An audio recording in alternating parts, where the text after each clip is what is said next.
राधे राधे महाराज जी। महाराज जी, जो हम चाहते हैं हमें ईश्वर नहीं देते तो मन में थोड़ा सा संशय होता है, हमें क्यों नहीं दिया, या जैसे हम चाहते थे वैसा देखो, क्यों नहीं एक बात मान लीजिए, ये हमारे ईश्वर की दुकान है। क्या दुकान में आप जाकर बोलो ये वस्तु हमें दे दो, वो आपको दे देगा? दुकान में वस्तु लेने के दो अधिकार चाहिए। पहला अधिकार अर्थ का, आपके पास रुपया होना चाहिए तो आप दुकान से वस्तु ले सकते हैं, या आप घर वाले होने चाहिए।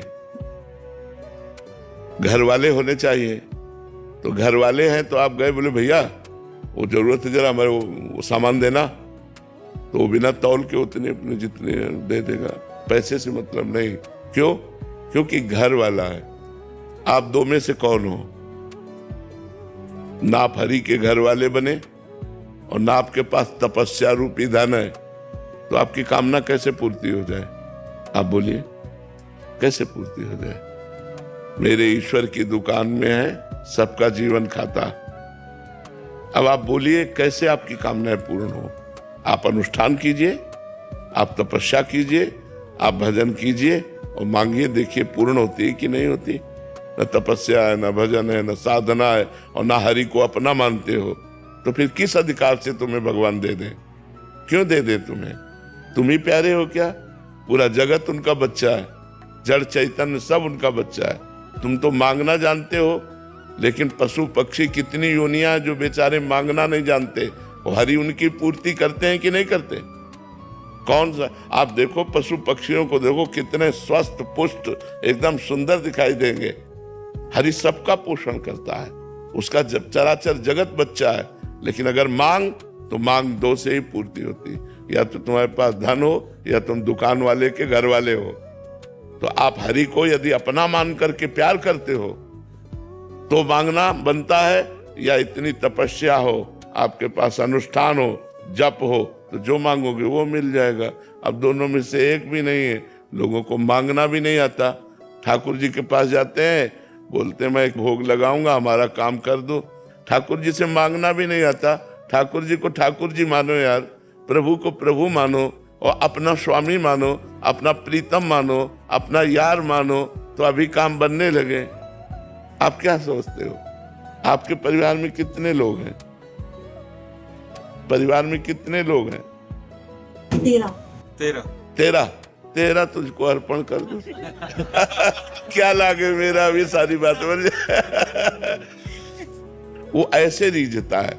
जैसे देखो, हमने एक बार उदाहरण में बताया था कि जैसे एक पिता मानो 4 बेटे हैं और 4 बेटों को एक एक सेव दिया, पिता ने ही दिया। अब उसमें से एक बेटे ने दौड़ करके गोद पर चढ़कर कहा, पापा आप पाओ ना, और पापा के मुंह पे लगा दिया। अब पापा क्या करेंगे? उसके हाथ से सेव ले लिया और अपने हाथ से उसको पाएंगे। अब जो दुलार इस एक को मिलेगा वो 3 को नहीं मिलेगा। पिता की ही वस्तु तो दियम वस्तु गोविंदम, लेकिन हम दौड़कर भगवान को पहले भोग लगाया और फिर प्रसाद पाया, तो हम भगवान के कृपा पात्र बन जाएंगे। तो हम भगवान को अगर इस तरह से कि हम आपको 1 किलो लड्डू चढ़ाते, तो भूल मत करो, भगवान को लड्डू पेड़ा नहीं चाहिए। भगवान अनंत ब्रह्मांडों के स्वामी हैं, उनको तुम्हारा भाव चाहिए। तो भाव है नहीं, प्रेम है नहीं, तपस्या है नहीं, तो कामना क्यों पूर्ति हो? हमें बताओ ना, कैसे पूर्ति हो कामना की? अगर हम भगवान से कोई चाह पूर्ति कराना चाहते हैं तो हमें 2 में से 1 होना पड़ेगा। या तो भगवान के बनो, पक्का पूरा सबल, तेरा तुझको अर्पण, क्या लागे मेरा, या तो ये आओ, और या फिर तप करो, और फिर देखो कामना की पूर्ति होती कि नहीं। ऐसे कामना की पूर्ति नहीं होगी। ऐसे भगवान को कोसो मत। संपूर्ण सृष्टि भगवान का बच्चा है, और संपूर्ण सृष्टि को आवश्यक सामग्री भगवान सबको दे रहे। कामनाओं की पूर्ति के लिए आपको तप करना पड़ेगा, आपको भजन करना पड़ेगा। कामनाओं की पूर्ति के लिए आपको भगवान से प्यार करना पड़ेगा, तभी आप ले सकते हैं। अरविंद यादव जी, लखीमपुर। महाराज जी, आपके चरणों में कोटि कोटि प्रणाम। महाराज जी, गांव में रामायण पढ़ने के लिए लोग बुलाते हैं, जो अखंड ज्योत रखते हैं, वहां पर मेरे साथ कुछ लोग अब आके रामायण पढ़ते हैं तो वो गुटखा खाकर भी पढ़ते हैं। मैं मना भी करता हूँ तो कहते हैं कि मुझे थोड़ी ना मना किया है शास्त्र ने, और कुछ लौंग आदि या नहीं, ये गंदी प्रवृत्ति के लोग हैं। ये ऐसा अपराध है, मसाला या गुटखा या किसी भी तरह के इन पदार्थों को खा करके भगवत चरित्रों का गायन करना निषिद्ध है। हाँ, एक उपाय हो सकता है, ठाकुर जी को पान का भोग लगाया जाए जिसमें तमाकू ना हो, इलायची, लौंग, सौंफ, कुछ मीठी चीजें जैसे गुलकंद आदि है, ऐसी डाल करके और वो आप मुख में रख लें, फिर निषेध नहीं माना जाएगा। लेकिन यदि आप ऐसे गुटखा तमाकू खाकर करते हैं तो ये निकृष्टता है, ये शास्त्र का अपमान है, ये मर्यादा के विहीन है और ये पाप लगेगा जो ऐसा लोग करते हैं। इसलिए हमारी सबसे प्रार्थना है, जहाँ तक हमारी आवाज़ पहुँचे, कि आप लोग भागवत कथा श्रवण या भागवत कथा कथन या रामचरितमानस श्रवण या रामचरितमानस कथन या वृंदावन की परिक्रमा या गिरिराज जी की परिक्रमा, इनमें कोई भी नशा ना करें। अगर नशा करेंगे तो लाभ लेने गए हो, ऊपर से आपकी हानि हो जाएगी, अपराध बन जाएगा। नहीं खाना चाहिए, बिल्कुल नहीं खाना चाहिए, गलत है। पर जी जो ग्रंथ है इनको छूना या जैसे कहीं भी रख रहे हैं जैसे किताबों की तरह, इनका भी कोई नहीं। हाँ, बिना वस्त्र के आवरण के ग्रंथ को रखना ही नहीं चाहिए। एक पीला वस्त्र या लाल वस्त्र, एक वस्त्र का आवरण ऊपर से ओढ़ाना चाहिए वस्त्र को और पवित्र रखना चाहिए। अपवित्र दशा में सदग्रंथों को नहीं छुआ जाता। स्नान आदि करके पवित्र होके प्रणाम करके और फिर जो आसन होता है सदग्रंथ रखने का, जिसे रील कहते हैं, उसके ऊपर वस्त्र डाल करके फिर हम वाचन करें, फिर गायन करें। ऐसे अपवित्र दशा में न छुएं। झूठा मोह हो तो न छुएं, अपवित्र शरीर हो तो सदग्रंथों को न छुएं, नहीं तो आपकी बुद्धि पतित हो जाएगी। इन चीजों को मर्जी आजकल कोई मान ही नहीं रहा, मतलब बड़ी अपवित्रता सी फैल रही है हमारे। असली बात, भगवान का भय नहीं रह गया, धर्म का भय नहीं रह गया, ये भय नहीं रह गया कि हमसे पाप हो जाएगा। अब तो जो मन मावे सो कर रहे हैं, पूछो मत, क्योंकि बुद्धि भ्रष्ट हो गई है ना। भय हो तो हमें लगे कि हम गलत करेंगे तो हमारा पुण्य नष्ट हो जाएगा, भगवान नहीं मिलेंगे, हमारे को हानि होगी। अब तो बड़े भाग्य हैं जो कोई भगवान के इन ग्रंथों का वाचन करता हो, कथन करता हो, पाठ करता हो। नहीं तो लोग दिन भर मोबाइल में लगे रहते हैं, इधर उधर के कार्यों में अपना जीवन व्यर्थ करते हैं। अब हमें लगता है कि अगर गांव में देखा जाए तो पहले जब हम बच्चा थे तो 2, 4, 6 जगह लालटेन जला करके रामचरितमानस का गायन होता था। 10-5 बूढ़े बैठे हैं, रामायण हो रही, कहीं भागवत कथा हिंदी की हो रही। अब देखा जाए तो हमें लगता है एको जगह ऐसा होना मुश्किल है पूरे गांव में। कहीं कोई मंदिर आदमी कर रहा हो तो कर रहा है, नहीं तो अब कहाँ, अब तो घर में टीवी चल गई है, जेब में मोबाइल है, तो ऐसा कोई, तो अब पवित्रता का ज्ञान नहीं रह गया है। अब शौचालय में वही मोबाइल लेकर के गए तो मोबाइल को स्नान तो नहीं करवाया ना, वैसे ही मोबाइल लिए रसोई में घूम रहे हैं, वैसे तो वो बुद्धि को पतित नहीं करेगा। तो आप इतनी सूक्ष्मता की बात कब देखें, जब शराब पी रहे हैं, मांस खा रहे हैं, अपवित्र भोजन पा रहे हैं, तो इन पवित्रताओं की तरफ देखे कौन। हमें तो अभी तक अनुमानतः बहुत कम ऐसे लोग मिल रहे हैं जो शराब नहीं पी रहे, मांस नहीं खा रहे, गलत आचरण नहीं कर रहे। अगर उनमें मिल भी रहे हैं तो बहुत सुधार पक्ष में हैं, सत्संग सुनकर तो वो मिल रहे हैं, और या जो बहुत अच्छे धर्म वाले गृहस्थ के यहाँ जन्मे वो मिल रहे हैं, नहीं तो प्राय नए बच्चे सब गंदे आचरणों में, गुटखा खाना, शराब पीना, बीड़ी सिगरेट पीना, ये सब गंदे आचरणों की तरफ बढ़ रहे हैं। जो धर्म से चलते थे वो लोग भी अपने आचरण बिगाड़ रहे हैं। कलयुग का बड़ा विचित्र प्रभाव मतलब बहुत कम लोग होंगे जो नशा न करते हो, कोई नशा नहीं। बहुत कम लोग होंगे ऐसे जो कोई नशा न करते हो, बहुत कम लोग होंगे ऐसे जिन्होंने जीवन में कभी शराब अपनी जिह्वा पे नहीं रखी। बहुत कम लोग होंगे जो पराई माता बहनों की तरफ गंदी दृष्टि न की हो या पराये पुरुष की तरफ गंदी दृष्टि न की हो। तो इन सब बातों को देखते हुए लग रहा है कि अगर हम सुधर जाए तो सुधर जाए, नहीं तो कलयुग का और प्रभाव बढ़ता चला जाएगा, वो हमको गिराता चला जाएगा, हम सब गिरते चले जाएंगे। और हम आज इसी को जीवन मान लिया है, अध्यात्म शून्य जीवन को जीवन मान लिया है। धर्म ग्रंथों के अनुसार चलना, संत वाणी के अनुसार चलना, परम पवित्र जीवन रखना, ये तो बहुत मतलब दुर्लभ चीज होती जा रही है। फिर भी सत्संग के प्रभाव से आज हमारा समाज बदल रहा है। आज हमारे समाज के नवयुवक जन बदल रहे हैं, उनके जीवन चरित्र अच्छे हो रहे हैं। ऐसा हमको यहीं बैठे बैठे सुनने को मिलता है जब हमारे सामने नवयुवक जन बोलते हैं हमने सब त्याग दिया और हम अच्छे मार्ग में चल रहे हैं, तो हमें बड़ा हृदय में शीतलता होती है, अच्छा लगता है कि हमारी समाज सुधर रही है। योगेंद्र उपाध्याय जी। राधे राधे महाराज जी। महाराज जी, आप कह रहे हैं कि आप उच्च शिक्षा मंत्री हैं उत्तर प्रदेश शासन के। महाराज जी, आप कह रहे हैं कि राजनीतिक व्यक्ति अपनी व्यस्तता के कारण पूजा पाठ, ध्यान व भक्ति के लिए बहुत कम ही समय निकाल पाता है। ऐसी परिस्थिति में कौन सा सरल भक्ति मार्ग होगा जिससे उसका आध्यात्मिक विकास संभव हो और परलोक सुधर सके? किसका प्रश्न? भगवान ने गीता जी में कहा यत करोषि, यानी जो भी करते हो। इसमें ये नहीं कहा कि आप ये करिए, यत करोषि, जो करते हो मुझे अर्पित कर दो। पर भगवान को अर्पित वही वस्तु की जाती है जो पवित्र होती है, जो धर्म युक्त होती है।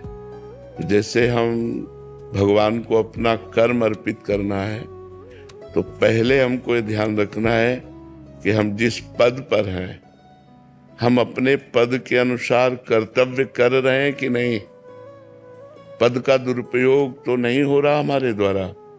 भय या प्रलोभन से हम अपने पद का दुरुपयोग तो नहीं कर रहे।